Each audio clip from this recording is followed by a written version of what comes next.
tawag ang nagtatrabaho na lang.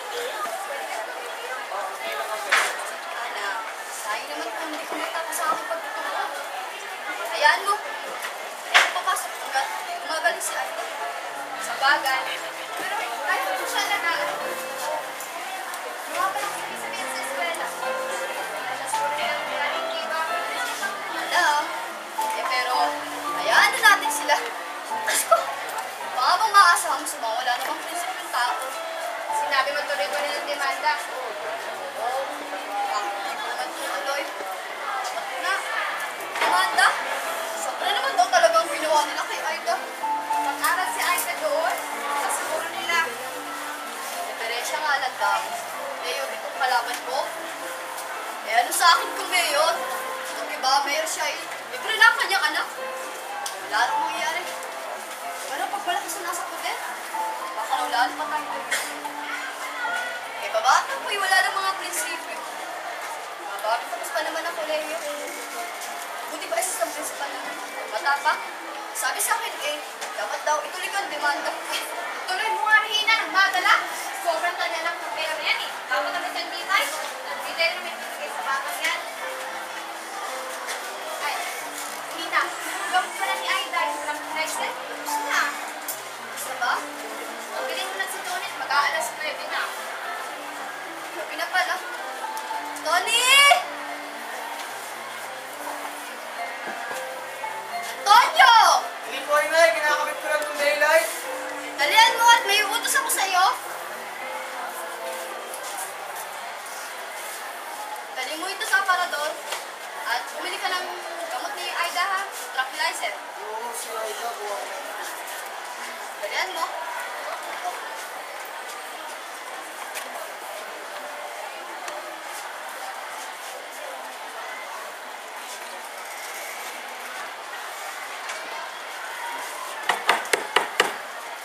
Benjamin!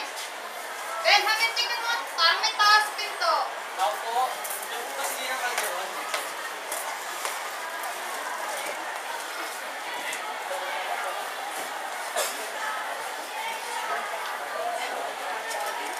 Si Mayor Regina, may kasama. Mayor? Ano kayang kailangan, anak? Baka aayusin ka. Ay, ayusin ko. Bakit daw? Ala, sige, Benjamin. Pasukin mo. Si anong alis? Benjamin, tulungan mo ako sa may kusina. Magandang gabi, Ginang Calderon. Gandang gabi mo naman. Ang kasama ko nga ho pala si Gonzal, si Atty. Nicolas. Maupo rin naman ho kayo, Ginang. Ngayon lang rin naman ho kami naparito.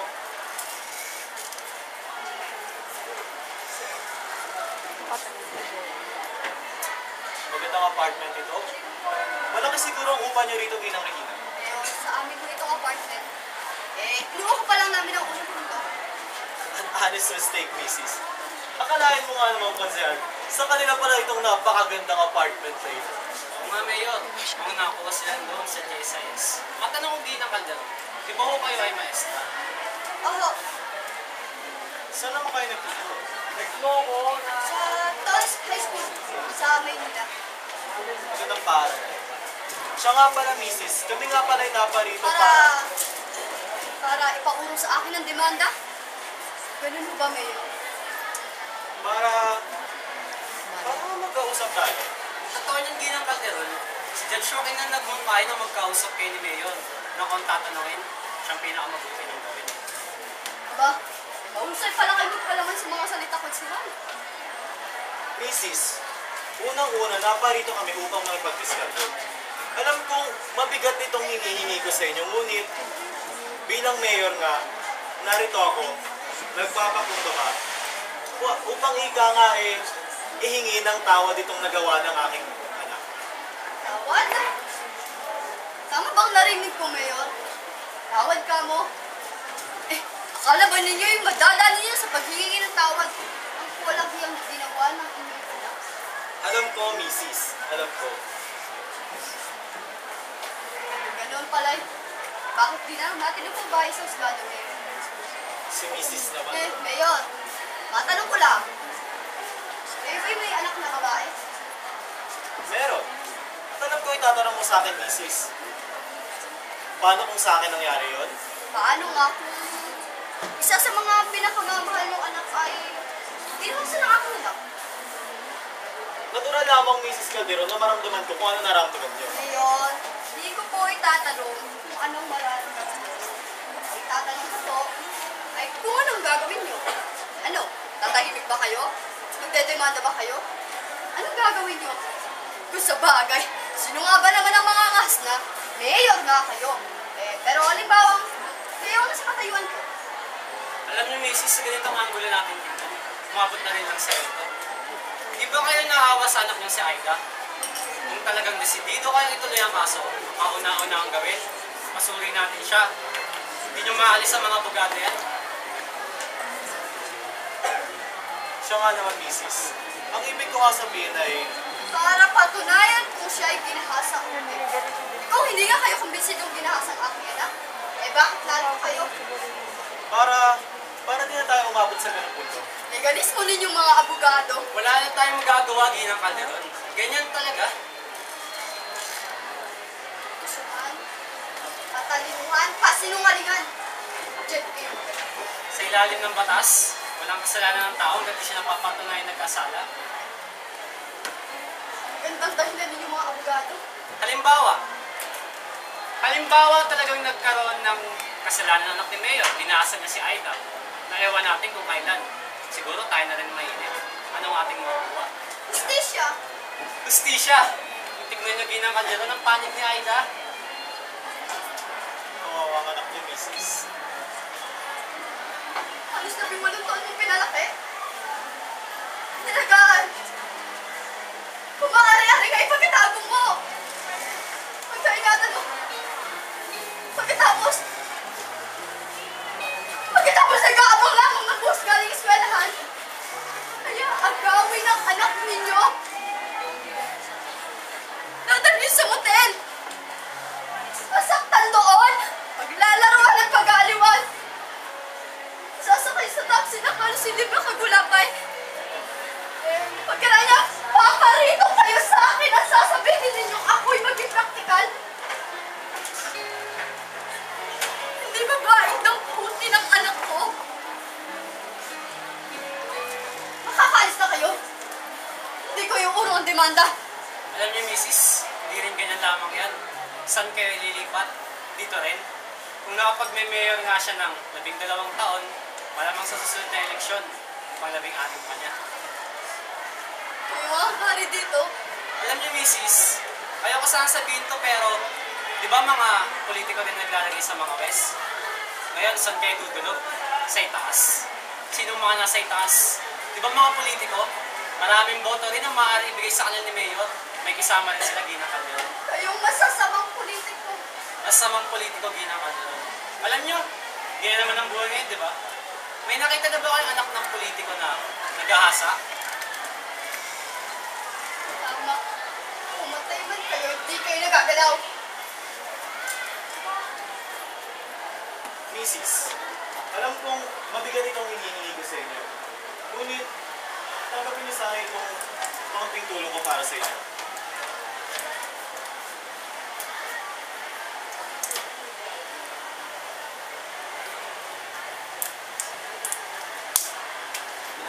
Ano tayo? Akala ba ninyo'y mabibili ninyo ako? Tumahimik ka! Tumayos kayo dito! Mga walang kwenta tao! Mga walang prinsipyo ako na kayo babalik dito! Dinadaan ko kayo sa pakiusapan, Mrs. Ngunit pinili niyo magkademonyohan tayo. Sige, ituloy niyo ang demanda ng magkaalaman tayo. Akala na mga taong yan sila ang batas.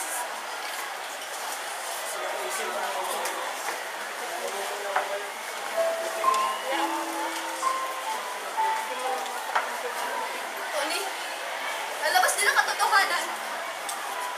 Nananaig din ang katarungan, Tony. Ibig sabihin nyo na yun, di ba? Hostisya? Hostisya poetica? Hostisyang talaga, hostil ang Diyos ko, bahala ka na, inay! Tony, kailangan mo po talaga nito. Paano, inay? Sabihin mo paano? Hindi ako titigil hanggat di siya nabibilanggo.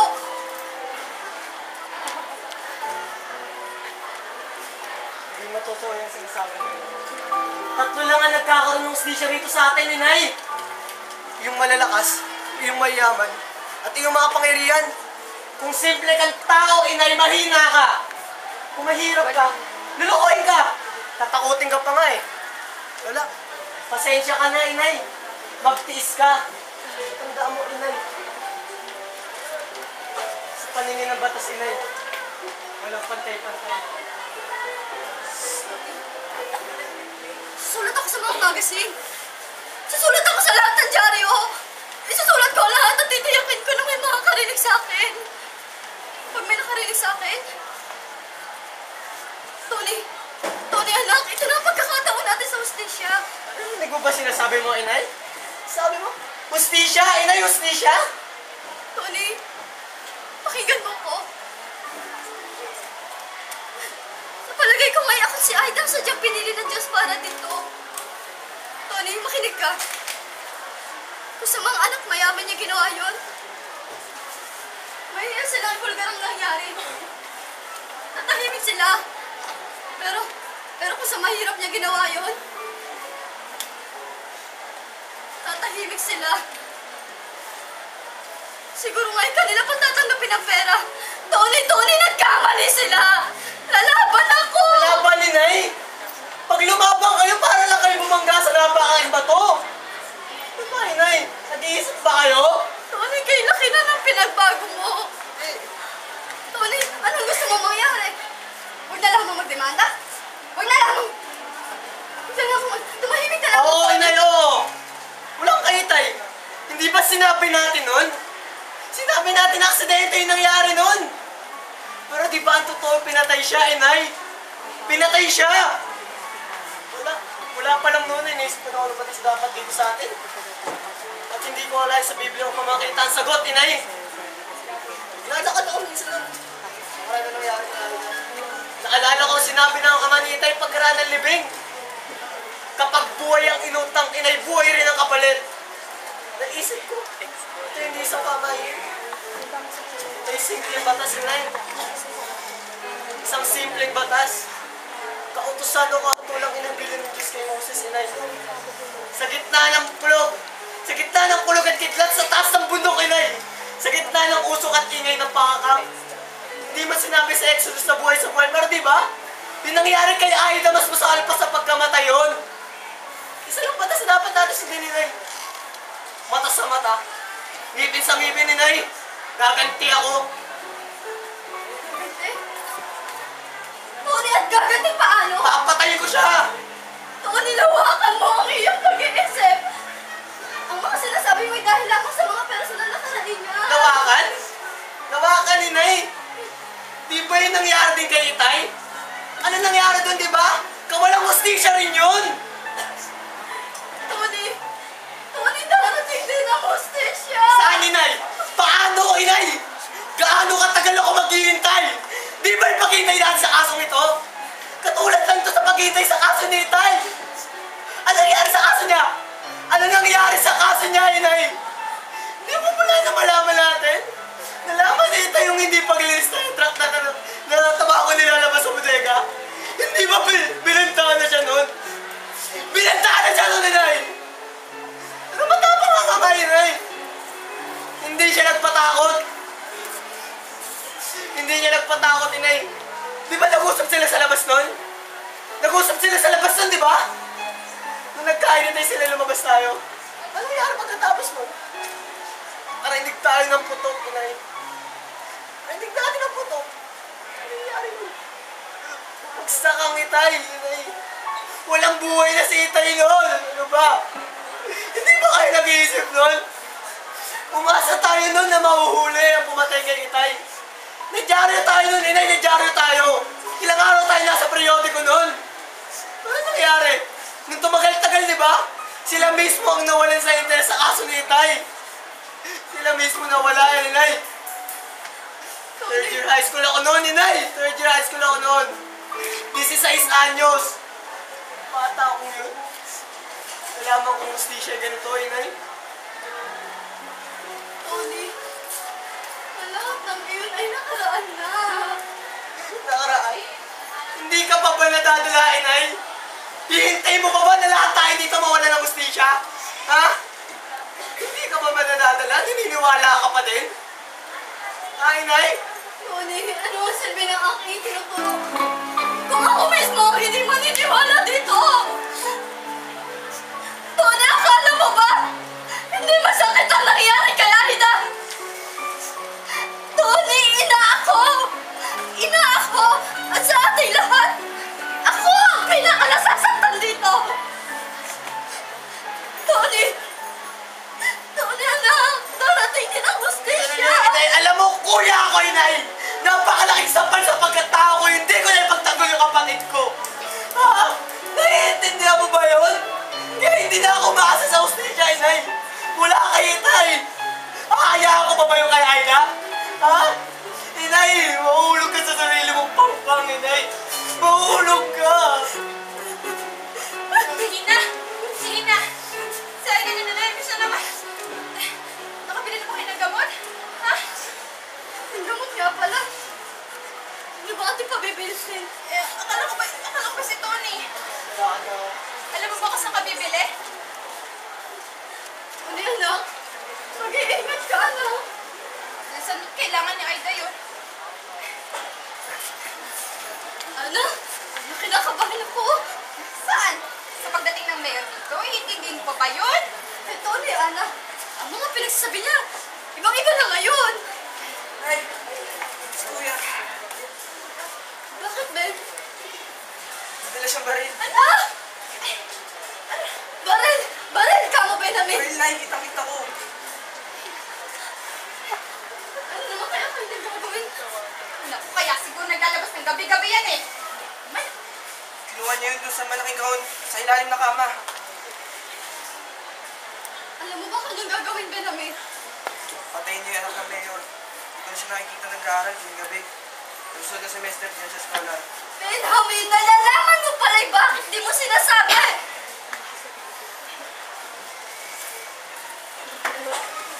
Anak! Anak, mga anak ko! Ano nangyayari sa mga anak ko? hindi ko rin sila masisisi, Regina. Pagtapos marinig ang masabi ng mayor at alkalde. Ang hustisya ay hustisya. Kung naibibigay ng pantay-pantay, naibigay niya ng maayos. Papanhig na ako, umatid na talaga. Ano?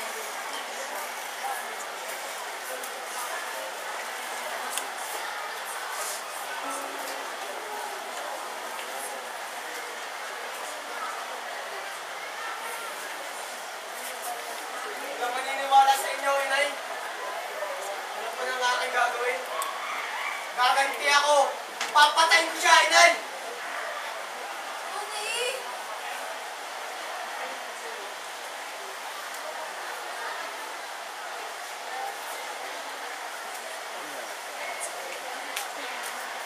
Anong tao dyan? Gamot, inay. Ay, da. Ang kuya, Tony mo, nakauwi na ba? Bakit po? Pinabili ko ng gamot yun eh. Anong oras na ba? Sabi, alas 2 na po siguro. Nay, hindi po ako nakatuyo. Ano ba? Ang wala. Opo ka muna. Pagtitibla kita ng gatas. Teka lang. Lagi kong naiisip ang luma nating bahay. Ano ka mo? Ang ating lumang bahay. Lagi kong naiisip. Eh, bakit naman? Ewan, basta lagi ko lang naiisip. Parang mas gusto ko pang naroon tayo. Parang natatakot ako dito. Bakit ka naman natatakot dito, anak? Sabi niya, huwag raw tayong magsusumbong. Hindi ako natatakot kung ako. Pero baka kayo, o si Ben, o si Kuya, ano-ano ang naiisip ko, inay. Isa kasama ng aking napapanaginip. Naparito raw siya at ang kanyang mga kasama. Marami silang dalang mga baril. Nasa eskwela kayo. May pinuntahan si Shaana. At pumasok si Ben. Kaming dalawa lang ni Kuya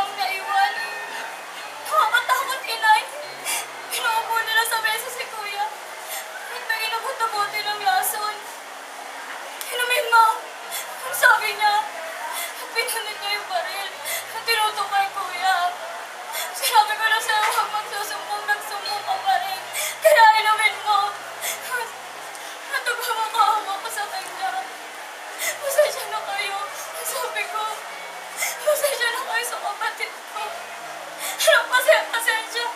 Sabi niya, nagsumbong siya. Nainumin mo. Ang ilan ni Kuya ang nasa ninay. Aida! Aida, huwag mong isipin yun! Panaginip lamang iyon, anak! Hindi ang gagawin yun kay Kuya. Hindi niya gagawin yun sa kuya ko! Hindi nila gagawin yun! Aida? Inumin mo na yung gamot mo at tumakit ka na.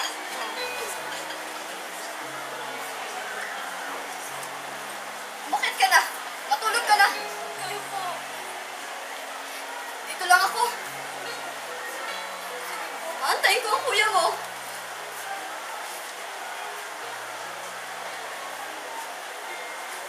Oh, Antonio. Okay.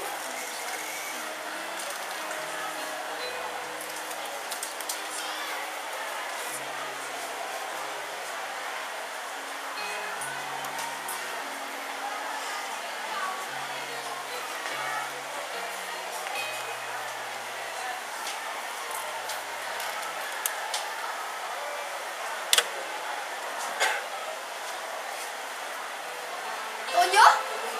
Tony! Tony! Tony, ano nangyari sa'yo, anak? Tony! Kuya! Tony! Tony! Ano ginawa mo? Tony! Alis tayo dito! Talaga! Alis tayo! Tawagin niyo sila! Pinto! Tawagin niyo! Tony! Tony! Ano bang ginagawa? Binaril ko siya! Binaril ko siya! Inay! Binaril ko siya! Tony! Bakit mo ginawa yun? Anong paraan, Inay? Lang! Isa-isa mo ang pinupunta nila. Nakabutan ko sila. Tapos nang ginawa nila kay Aida, loko pa nila mag-inuman, Inay. Tanungin mo nga, tama ba yun, Inay? Tama ba yun? Sugat ka. Ben, tumawag ka na Hindi, doktor. hindi! Kasi tawagin mo, alis na tayo dito, pupunta nila tayo! Tony, narinig mo ba sinasabi mo? Bakit mo ginawa yun? Yun nga lang yung paraan! Asan ko kumuha ng baril? Ay, tayo! Kinuha ko yun! Kala nila, tinago ko. Kinuha ko yun. Saan tayo pupunta? Kahit saan! Sa gagalangin! Sa tingin mo naman hindi tayo masusundan doon, Masusundan ha? na tayo doon! Masusundan tayo! Pero pag nandun na kayo, alis na ako! Kaya ko ang buhay ko! Kahit saan! Hindi tayo aalis. Susuko ka. Tony, nalagay mo sa akin ang baril. Hindi, ano bibigay ko sa inyo? Alam niyo ba yan? Papatayin nila ako! Pinatay ko yung anak ko ngayon! Papatayin nila ako! Tony, ibang krimen ito kaysa nangyari kay Aida. Ano yung sinasabi niyo? Ako yung kriminal? Tony, pinatay mo siya! Huwag niyong sasaktan ng sinumong balo o ulila sa amang bata. Yun ang kabili ng Diyos kay Moses. Kapag sila inyong sinaktan sa anumang paraan at sila tumawag sa akin, papanawagan nila ako yung titiyak kong dinigin. Ang puot ko'y maglalatang at ko'y papatay ko sa paba. Inay! Ang puot ng Diyos ay naglalatang sa mga kamay na umagaw at tumahawak ng kanyang tabak. Tapos sasabihin niyo ako kriminal? Ha? Sino magbibigay sa akin? Saan ako kuha? Sino magbibigay? Kanino ako hihingi-hinay ng hustisya? Ang kidlat ng Diyos ay... Ang kidlat ng Diyos ay minabi sa amin ng naaakilan. Ang tabak ng hustisya ay itatagasan ng mga wala niyo. Hindi mo tatandaan niyo.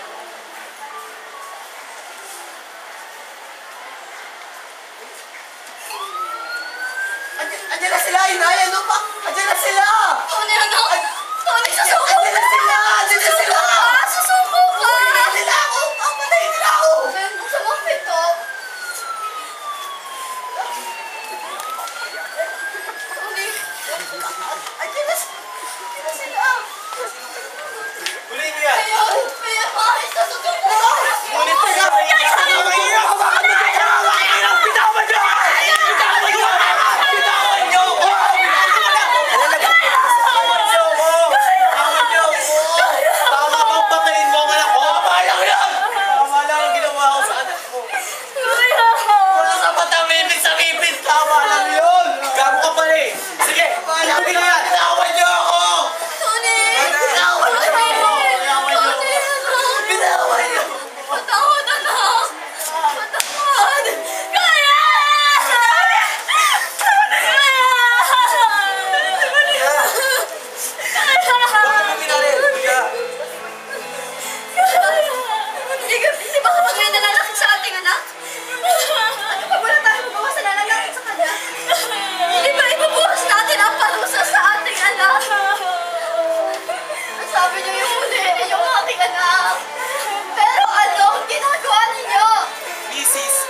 Pinatay ng anak mo yung anak ng Mayor.